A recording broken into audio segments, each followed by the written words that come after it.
Распространение вирусов и инфекций остается основной причиной возникновения лор-заболеваний у детей. Среди факторов появления таких болезней и сложный климат. О возможностях лечения в Национальном центре медицины узнавала Марфирина Алексеева. Самыми распространенными заболеваниями являются риниты, отиты, острые синуситы, гипертрофия миндалин, аденоидов и перегородок. Сегодня у детей выявляется больше хронических заболеваний, патологий, в том числе врожденных. За последние годы рождаемость неслышащих детей увеличилась. Также очень распространены случаи запущенных воспалительных заболеваний, вследствие которых дети теряют слух. В связи с этим медцентр вот уже как более 4 лет проводит сложные слухоулучшающие операции. Теперь колихарную имплантацию можно провести, не выезжая в центральные города. Такие операции, как кохлеарная имплантация, наверное, слышали. Это когда глухой ребенок начинает слышать и может ходить в общеобразовательную школу. И если дети страдают хроническими отитами, это когда есть дырочка на барабанной перепонке, повреждены слуховые косточки, и вследствие чего ребенок плохо слышит.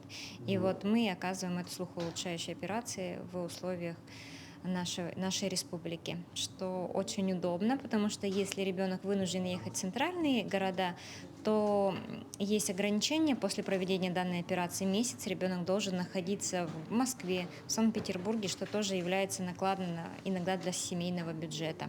Республиканский центр медицины помимо планового лечения стал оказывать экстренное лечение. Теперь специалисты медцентра принимают и лечат пациентов с острым воспалением. Оксана Алексеева после продолжительной болезни и лечения в городской поликлинике, не почувствовав улучшения, обратилась к врачу с симптомами тяжести на лице и не спадающей температурой. Сделав снимок, у Оксаны прогнозировали острый верхнечелюстной синусит, проще говоря, гайморит.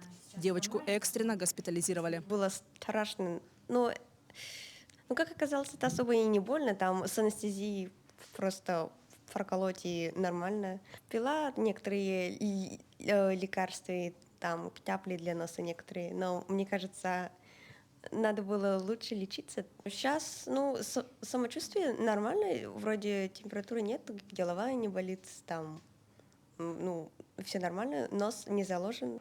Сегодня отделение оснащено современной техникой, что позволяет проводить процедуры совершенно безболезненно и комфортно для пациентов. К примеру, эндоскопическая стойка или гибкий назофарингоскоп, благодаря которому исследование гортани детей и даже младенцев проводится без использования наркоза и анестезии.